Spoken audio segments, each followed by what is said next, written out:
ഒരു വെളുപ്പിന് ഒരു 3 മണി സമയമായിട്ടുണ്ടാവും. കുഞ്ഞുണന്ന് ഞാൻ അവനെ ഉറക്കുന്ന സമയത്താണ് ഈ ജനലിനടുത്തായിട്ട് ഒരു ലൈറ്റിൻ്റെ പ്രകാശം കണ്ടിട്ടാണ് ഞാൻ ശ്രദ്ധിച്ചത്. തിരുവനന്തപുരം വെഞ്ഞാറമൂടുള്ള ഉല്ലാസ് നഗറിലാണ് ഞാനിപ്പോൾ ഉള്ളത്. ഇവിടുത്തെ ജനങ്ങൾ ഏതാണ്ട് 3 മാസമായി സാമൂഹിക വിരുദ്ധരുടെ ശല്യം വളരെ വലിയ രീതിയിൽ അനുഭവിച്ചുകൊണ്ടിരിക്കുകയാണ്. വളരെ വിചിത്രമായ രീതിയിലാണ് ഈ സാമൂഹിക വിരുദ്ധർ ഇവിടെ എത്തി ഈ ജനങ്ങൾക്കൊക്കെ തന്നെയും ഭീതി പരത്തുന്നത്. പ്രത്യേകിച്ച് സ്ത്രീകളുള്ള അല്ലെങ്കിൽ 15 വയസ്സിന് മുകളിൽ പ്രായമുള്ള പെൺകുട്ടികളുള്ള വീടുകൾ കണ്ടെത്തി അവിടെ പോകുകയും അവിടെ ചുമപ്പും പച്ചയും നിറത്തിലുള്ള പട്ടുപാവാടകൾ വിരിക്കുകയും അത് മാത്രമല്ല ഈ പുറത്തും വീടിനുള്ളിലുമൊക്കെ ഇരിക്കുന്ന അലമാരികൾ വീടൊക്കെ കുത്തി തുറന്ന് അകത്ത് കയറി ആ തുണികളൊക്കെ തന്നെയും പുറത്തെടുത്തിട്ട് ഇങ്ങനെ പരിഭ്രാന്തി സൃഷ്ടിക്കുകയും ഒക്കെ ചെയ്യുന്ന ഒരു രീതിയാണ് ഇവിടുത്തെ സാമൂഹിക വിരുദ്ധർ ഇപ്പോൾ ചെയ്തുകൊണ്ടിരിക്കുന്നത്. ഏതാണ്ട് 3 മാസമായി പ്രദേശത്തെ ആളുകൾ നിരന്തരമായി ഇതുമായി ബന്ധപ്പെട്ട പോലീസിനെ അറിയിക്കുന്നുണ്ട്. പക്ഷേ പോലീസിന്റെ ഭാഗത്തു നിന്ന് ഒരു തരത്തിലുള്ള ഇടപെടലുകളും ഈ വിഷയത്തിൽ ഉണ്ടായിട്ടില്ല എന്നും ഇവിടുത്തെ ആളുകൾ പറയുന്നുണ്ട്. ഞാനിപ്പോൾ നിൽക്കുന്നത് ഈ പ്രദേശത്തെ തന്നെ ഉള്ള ഒരു വീട്ടിലാണ്. ഈ കാണുന്ന അലമാരി ഈ വീടിന്റെ പുറകുവശത്തായി വെച്ചിരിക്കുന്ന ഒരു അലമാരിയാണിത്. കഴിഞ്ഞ ദിവസം ഈ പറയുന്ന സാമൂഹിക വിരുദ്ധർ ഇവിടെ എത്തുകയും ഈ അലമാരി കുത്തി തുറന്ന് ഇതിനകത്തുണ്ടായിരുന്ന വസ്ത്രങ്ങളൊക്കെ തന്നെയും എടുത്ത് പുറത്തിടുകയും ചെയ്തിരുന്നു. അത് ഈ വീട്ടിലെ ചേച്ചി നമ്മളോടൊപ്പം ചേരുന്നുണ്ട്. നമുക്ക് ആ ചേച്ചിയോട് ഒന്ന് ചോദിച്ചു നോക്കാം ഈ ദിവസം എന്താണ് സംഭവിച്ചത്. ചേച്ചി, എന്താണ് സംഭവിച്ചത് ദിവസം? ഒരു വെളുപ്പിന് ഒരു 3 മണി സമയമായിട്ടുണ്ടാവും. കുഞ്ഞുണന്ന് ഞാൻ അവനെ ഉറക്കുന്ന സമയത്താണ് ഈ ജനലിനടുത്തായിട്ട് ഒരു ലൈറ്റിൻ്റെ പ്രകാശം കണ്ടിട്ടാണ് ഞാൻ ശ്രദ്ധിച്ചത്. അപ്പോൾ അത് അടുത്തടുത്ത് വരികയും ഈ അലമാര തുറക്കുന്നത് കുറച്ച് പഴക്കമുള്ളതുകൊണ്ട് അലമാര തുറക്കുമ്പോൾ നല്ല സൗണ്ട് ഉണ്ടാവുമായിരുന്നു. അപ്പം അങ്ങനെ തുറക്കുന്ന സൗണ്ട് കേട്ടിട്ട് ഞാൻ ഹസ്ബൻഡിനെ വിളിക്കുകയും പുള്ളി വന്ന് ലൈറ്റ് ഇട്ട് കതവിൻ്റെ ലോക്ക് എടുക്കുന്ന സമയത്ത് ഈ കാണുന്ന മതിൽ ചാടി അപ്പുറത്ത് റബ്ബർ തോട്ടത്തിലോട്ട് ഓടി മറയാനുണ്ടായത്. നമുക്ക് ആ സമയത്ത് തന്നെ ഇവിടെ നിന്ന് എല്ലാവരും അപ്പുറമുള്ളവരെയൊക്കെ ഞങ്ങൾ വിളിച്ചിട്ടുണ്ടായിരുന്നു. എല്ലാവരും ഉണർന്ന് ഇവിടെ വന്ന് നോക്കുമ്പോൾ റോഡിന് സൈഡിലായിട്ട് ഒരു ബൈക്ക് വെച്ചിട്ടുണ്ടായിരുന്നു. അപ്പോൾ കുറച്ച് കഴിഞ്ഞപ്പോൾ അപ്പോഴത്തന്നെ അവിടെ ഈ ബൈക്ക് വെച്ചിരുന്നത് ഒരു പോലീസ് ഉദ്യോഗസ്ഥൻ്റെ വീടിൻ്റെ ഫ്രണ്ടിലായിട്ടാണ്. അദ്ദേഹം തന്നെയാണ് പോലീസിനെ വിളിച്ചത്.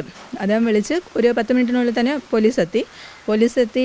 പെട്രോളിങ്ങിലുണ്ടായിരുന്ന ഉദ്യോഗസ്ഥരാണ് വന്നത്. അവർ വന്ന് ബൈക്ക് അവിടെ സ്റ്റേഷനിൽ എത്തിക്കാൻ പറഞ്ഞു. അത് പ്രകാരം ഇവിടെ നിന്ന് കുറച്ച് പേര് അത് അവിടെ കൊണ്ടുവന്ന് കൊടുത്തിട്ടുണ്ടായിരുന്നു. അവിടെ കൊടുത്ത് കുറച്ച് കഴിഞ്ഞ് ഈ പോലീസ് വണ്ടി പോയി ഒരു 2 മിനിറ്റ് ആയി കാണും. 3 പയ്യന്മാർ ബൈക്കിൽ പോകുന്നതുണ്ട്. അവർ പക്ഷേ ഇത്രയും ആൾ കൂടി നിന്നിട്ട് അസമയമാണ്, സ്ത്രീകൾ പുറത്ത് നിൽക്കുന്നുണ്ട്, ഇത്രയും ആൾക്കാർ നിൽക്കുന്നുണ്ട്, എന്താണെന്നൊന്ന് നിർത്തി ചോദിക്കാനുള്ളൊരു മര്യാദ അവർ കാണിച്ചിട്ടില്ല. അപ്പോഴേ എല്ലാവരും ഒന്ന് സംശയിച്ചു, ആരാണിത്, ഈ പോകുന്നത് ആരാണ്, ഈ രാത്രിയിൽ ത്രിബിൾ അടിച്ചിങ്ങനെ പോകുമ്പോൾ എന്തായാലും ഇത്രയും ആൾ കൂടി നിൽക്കുമ്പോൾ എന്താണെന്നൊന്ന് ചോദിക്കണം. ആ ഒരു മര്യാദ അവർ കാണിച്ചിട്ടില്ല. അവർ അങ്ങ് പോവുകയാണുണ്ടായത്. പിന്നെ അത് കഴിഞ്ഞിട്ട് ഹസ്ബൻഡ് പരാതി കൊടുത്തു. എല്ലാം കഴിഞ്ഞു.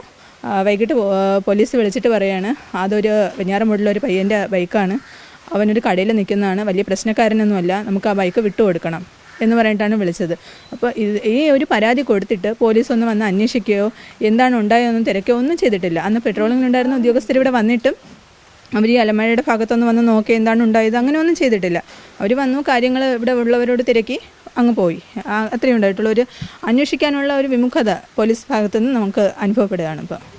ഇത്തരത്തിലൊരു ബൈക്ക് ഈ പ്രദേശത്ത് കണ്ടെത്തി ഇവിടുത്തെ നാട്ടുകാർ തന്നെ ആ ബൈക്ക് വെഞ്ഞാറമൂട് പോലീസ് സ്റ്റേഷനിൽ കൊണ്ടുപോയി കൊടുക്കുന്നു. പക്ഷേ എന്നിട്ടും പോലീസിന്റെ ഭാഗത്തു നിന്ന് അതെങ്ങനെയാണ് ഈ ബൈക്ക് ഇവിടെ എത്തിയതെന്നോ അല്ലെങ്കിൽ എന്താണ് അതിന് പിന്നിലുള്ള കാരണമെന്നോ ഒന്നും അന്വേഷിക്കാൻ തയ്യാറാകാതെ പിറ്റേ ദിവസം തന്നെ അതിന്റെ ഓണർ എത്തിയിരിക്കുകയാണ്. അയാൾ പാവപ്പെട്ട ആളാണ്, നമുക്ക് ആ ബൈക്ക് വിട്ടുകൊടുക്കാമെന്ന തരത്തിൽ ഈ കേസുമായിട്ട് സഹകരിക്കാത്ത തരത്തിലുള്ള ഒരു രീതിയാണ് പോലീസിന്റെ ഭാഗത്തു നിന്നുണ്ടായത് എന്നാണ് ഈ നാട്ടുകാരൊക്കെ തന്നെയും പറയുന്നത്. വളരെ വലിയൊരു ആരോപണമാണ്. ഇത് മാത്രമല്ല, മറ്റൊരു പ്രധാനപ്പെട്ട കാര്യം എന്ന് പറയുന്നത് കഴിഞ്ഞ ദിവസം തന്നെ ഈ മിനിങ്ങാന്ന് തൊട്ടപ്പുറത്തുള്ള ഒരു വീടുണ്ട്. ആ വീട്ടിൽ 3ാമത്തെ തവണ ഇതേപോലെ ഈ സാമൂഹിക വിരുദ്ധരുടെ ശല്യം ഉണ്ടാകുന്നു. അങ്ങനെ ഈ പ്രദേശവാസികളൊക്കെ തന്നെയും ചേർന്ന് ഒരു ചെറുപ്പക്കാരനെ പിടിച്ച് പോലീസിൽ ഏൽപ്പിച്ചു എന്നും ഇവർ പറയുന്നുണ്ട്. പക്ഷേ ഇത്തരത്തിലുള്ള ഒരാളെ പോലീസിൽ ഏൽപ്പിച്ചിട്ടും പോലീസ് പറയുന്നത് അയാൾ മാനസിക രോഗിയാണ്, രാത്രികാലങ്ങളിൽ എണീറ്റ് നടക്കുന്ന സ്വഭാവം അയാൾക്കുണ്ട്, അല്ലാതെ മറ്റ് പ്രശ്നങ്ങളൊന്നും തന്നെ ഇല്ല എന്ന് പറഞ്ഞ് അയാളെ മാനസിക രോഗിയായി ചിത്രീകരിച്ചുകൊണ്ട് അയാളെ ഈ കേസിൽ നിന്നും രക്ഷപ്പെടുത്താനുള്ള ഒരു ശ്രമമാണ് പോലീസ് നടത്തുന്നതെന്ന വളരെ വലിയൊരു ആരോപണവും നാട്ടുകാരൊക്കെ തന്നെയും പറയുന്നുണ്ട്. ആദ്യം ബൈക്ക് കണ്ടെത്തുന്നു, അത് പോലീസ് സ്റ്റേഷനിൽ എത്തിക്കുന്നു, അതിൽ പോലീസ് ഒരു നടപടിയും എടുത്തില്ല. രണ്ടാമത്